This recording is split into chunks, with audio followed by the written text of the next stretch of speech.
Hello guys, मैं विवेक तिवारी आप सबका स्वागत करता हूँ मेरे चैनल वीबी एजुकेशन पे। तो आज हम लोग नया चैप्टर शुरू करेंगे। इस चैप्टर का नाम है वर्ब।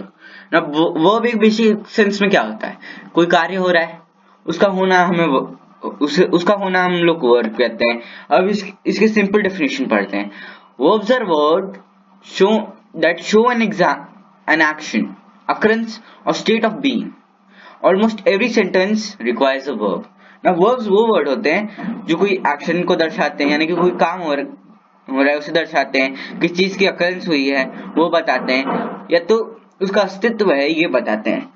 लगभग सारे सेंटेंसेस में वर्ब होता ही है ना। वर्ब जो है अगर हम लोग पढ़ें तो बेसिकली दो टाइप में डिवाइड कर सकते हैं, फाइनाइट और नॉन फाइनाइट। फाइनाइट वाले वो वर्ब होते हैं जिनमें चेंज आता है। क्या होता है? चेंज आता है। और इनमें चेंज नहीं आता। नॉन फाइनाइट में क्या होता है? चेंज नहीं आता, चेंज नहीं आता है। ठीक है ना। फॉर एग्जाम्पल हमने एक सेंटेंस ले लिया, ही गोज टू स्टडी। अब इसमें जो गोज है ये ही। अब फॉर एग्जाम्पल यहां मैंने ही की जगह वी ले लिया, वी गो टू स्टडी हो जाएगा। यहाँ जो गो है ये एक फाइनाइट नाउन है, ये चेंज होता है, इसमें चेंज टेक प्लेस करता है ना। टू स्टडी जो है ये चेंज नहीं हो रहा है, मतलब ये फाइनाइट है, ये नॉन फाइनाइट है। अब इसे एक स्टेप और आगे ले जाते हैं। अब फाइनाइट जो है हम लोग उसे और भी उसके वो कर सकते हैं, उसे और भी छोटा कर सकते हैं, यानी कि उसके और पार्ट्स ला सकते हैं।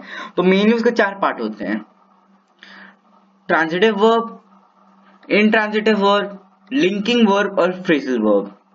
भी शब्द क्या होते हैं एक एक करके मैं आपको बताता हूं। सबसे पहले ट्रांजिटिव वर्ब। तो ट्रांजिटिव वर्ब बेसिकली क्या होता है कि उसमें ऑब्जेक्ट होता है पीछे। फॉर एग्जाम्पल कि कोई एग्जाम्पल ले लेते हैं कि Ramesh is flying a kite in the sky. मतलब कि वो जो रमेश है वो काइट को स्काई में फ्लाई कर रहा है। इसमें जो काइट है वो आपका ऑब्जेक्ट हो गया।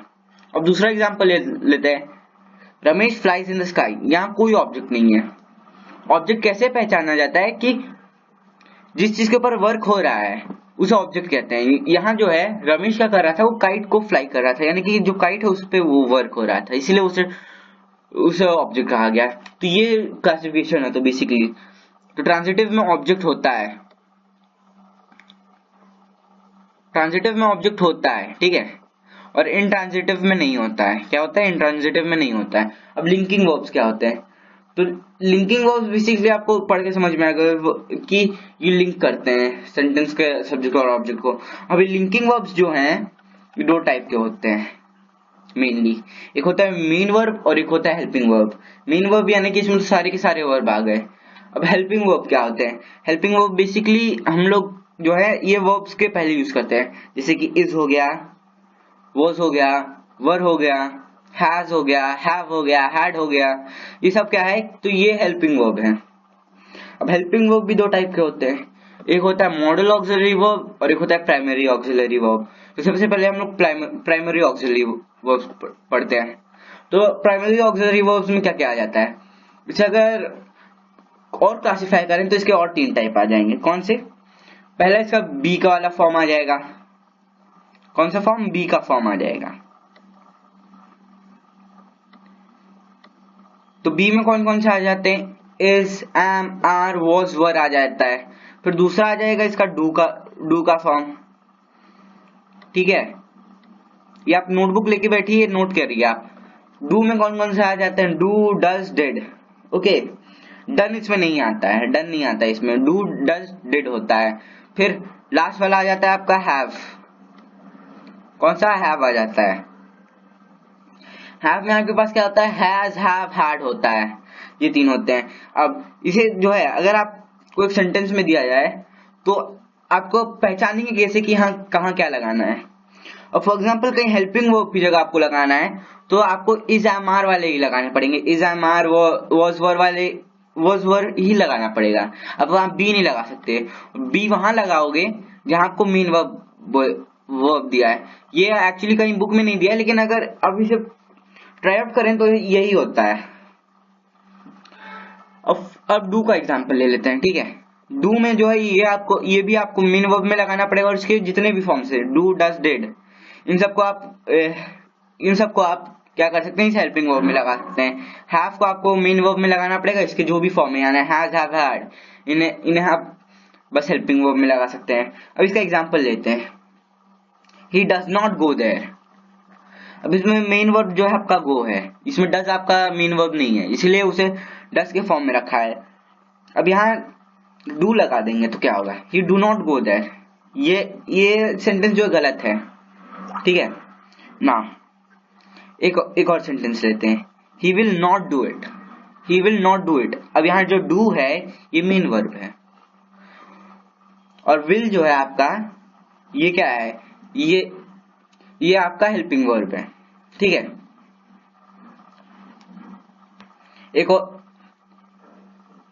एक और एग्जांपल लेते हैं, she has completed her assignment. और इसके अगर आपको वो करना है, क्या करना है कि मेन वर्ब लगाना है, तो अगर आपने ये कर दिया, आपने क्या किया कि ही विल लिख दिया she will has completed it by Monday, okay. तो यहाँ हैज गलत हो जाएगा, यहाँ हैव आएगा, ओके। नहीं तो ये आपका पूरा सेंटेंस एक वर्ड की वजह से रॉन्ग हो जाएगा। She will have completed it by Monday ये हो जाएगा यहाँ। अब मॉडल ऑक्सिलरी वर्ब्स क्या होते हैं, इसमें नॉर्मली 13 होते हैं, लेकिन 24 जॉइंस की तरफ फंक्शन करते हैं। कितने? 24, ओके।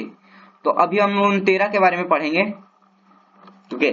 तो इन 13 में आ जाता है will, shall, would, should, may, might, must, need, dare, use to, ought to, can, could, ये आ जाते हैं ना। अब शैल और विल की वजह से आपको कंफ्यूजन होगी कि हाँ शैल कहाँ लगाते हैं, विल कहाँ लगाते हैं। देखिए आई और वी जो है ये फर्स्ट पर्सन प्रोनाउन है, तो यहाँ शैल लगाएंगे, और विल कहाँ लगाएंगे, सेकेंड और थर्ड पर्सन में। अब ऐसे भी इसे ले लें तो कोई वो दिक्कत नहीं होगी, लेकिन जनरली हम लोग ये क्या करते हैं कि फर्स्ट पर्सन के साथ शैल ले जाते हैं। फॉर एग्जाम्पल आई शैल कम, मैं आऊंगा, इसे बोला जाएगा। अगर यहाँ आपने कर दिया आई विल कम, तो यहाँ हो जाएगा मैं आऊंगा ही आऊंगा, मतलब ये श्योरिटी देता है, ओके। और for example second and third person में he will come, okay, he will come बोल दिया, ओके। ही शैल कम यानी कि वो आएगा ही आएगा। बेसिकली अगर आप सेकेंड या थर्ड पर्सन में विल की जगह शैल कर देते हैं ना, वो श्योरिटी दे देता है। और आई वाले में फर्स्ट पर्सन में आप शैल की जगह विल कर देते हैं तो वो आपको श्योरिटी देगा। अब वुड का यूज देखते हैं हम लोग। वुड कहाँ यूज किया जाता है, पास्ट में, okay. they stated that this policy will be announced on 22nd Feb 2020। यहाँ स्टेटेड दिया है, इसका स्टेटेड मतलब कि पास्ट की हैबिट है, यहाँ विल शैल नहीं होगा, यहाँ वुड होगा, ओके। या तो ये पास्ट के हैबिट में यूज किया जाता है, जैसे कि used to, I used to go for a walk when I was in hostel. यहाँ आप ये भी यूज कर सकते हैं, I would go for a walk when I was in hostel, okay.